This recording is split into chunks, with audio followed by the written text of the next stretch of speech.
අපි යන්නේ විසිතුරු ඉන්ඩෝර් ප්ලාන්ට් එකක් හදාගන්න. අපි ඒකට පැල දෙකක් අන්නර බැම්මේ තියලා තියෙන පැල වලින් තෝරගන්න යමු.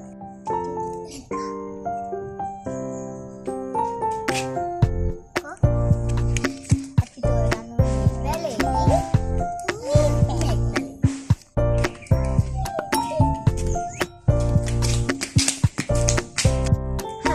අපි දැන් මේ පැල දෙක හිටව ගන්න තමයි යන්නේ.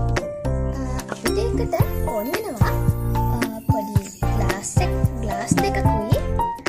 ඊට පස්සේ අපි තව ඇක්වේරියම් එකකින් ගෙනාවා මේව ලස්සන කරගන්න ලොකු ගල් ටිකකුයි තව ඊට වැඩි පොඩ්ඩක් පොඩි ගල් ටිකකුයි. ඒ වගේම අපිට සම්පූර්ණ වෙනවා මේකට ওই පස්සෙම දාගන්න පොඩි ප්ලාස්ටික් උපකරණ ටිකක්. ඊට පස්සේ පෝෂණය වැඩි කරන්න අපි මේකට දානවා යූරියා තව යාරමු. මුලින්ම අපි පරිස්සමට පැලේ මූල කැඩෙන්නේ නැති වෙන්න පැලේ හිමීට පෝච්චියෙන් ගලව ගන්න ඕනේ.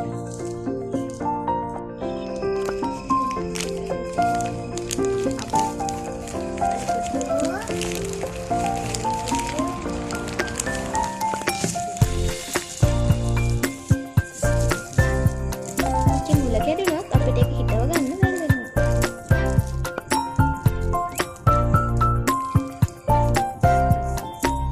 මේ තියන්නේ පරණ භාජනයෙන් අපි වෙන් කරගත්තු පැල දෙක. අපි මේ විදිහට පස් චුට්ටක් මේකට පුරව ගන්න ඕනේ.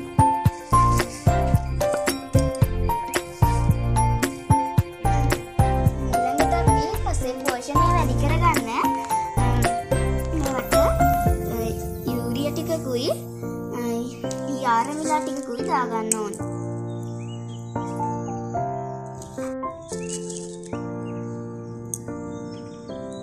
ඊළඟට අපි පරිස්සමෙන් මේ භාජනවල මේ පැල ටික හිටව ගන්න ඕනේ.